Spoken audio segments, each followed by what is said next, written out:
The mistakes of the past can revisit you through the eyes of inexperience.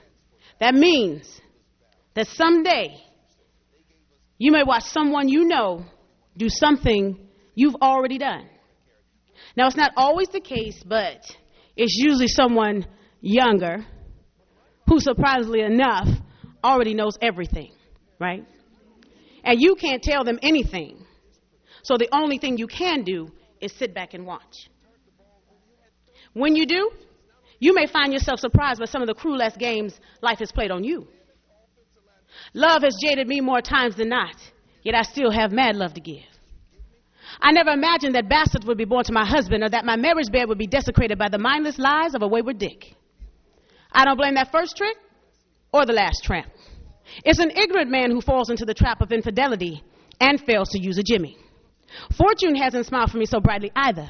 In fact, I robbed both Peter and Paul only to shortchange Judas to cover my checks that I wrote for Moses, whom I've asked for both credit and collateral to form the basis of the loan I need just to see me through.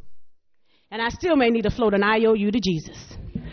My street smarts and South Central philosophies have oftentimes collided with my academics and the intellectual ideologies of society, leaving me tasked to live honestly, trying to forego fast money, watching as charlatans, in my opinion, have made a sweet living on the backs of those who seem to lack the desire for living to their full potential.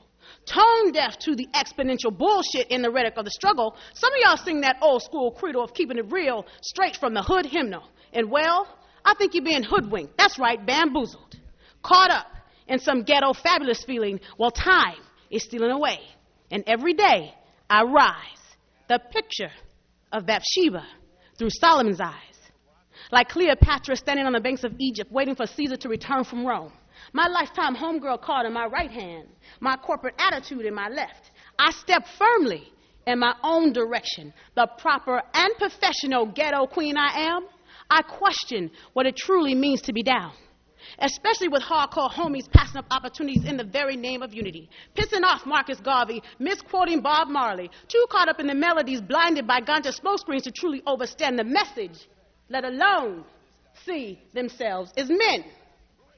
Even the elusive gift of friendship has confused me time and again. Yet I continue to make an effort to understand the true nature of this relationship, the very tie that binds me to my fellow bitch. You see, in love, there's always the possibility you're going to be screwed. And money is something you can lose. But your friends are supposed to see you through. So I ponder my friendships, both present and past, and I wonder why some have faded away while others have come to last. I've come to the conclusion that real women, ladies, you don't trip over simple shit. And although it may be said that imitation is the highest form of flattery, girls, you are much too blessed to be envious of another bitch. So as I reflect on my friendships, I cherish those that have withstood the test of time, and I wish all those other bitches well.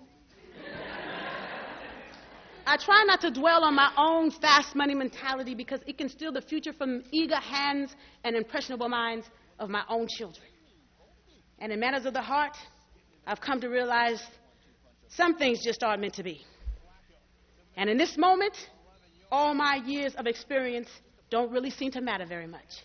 Because right now, I find myself surprised by some of the cruel-ass games life has played on me.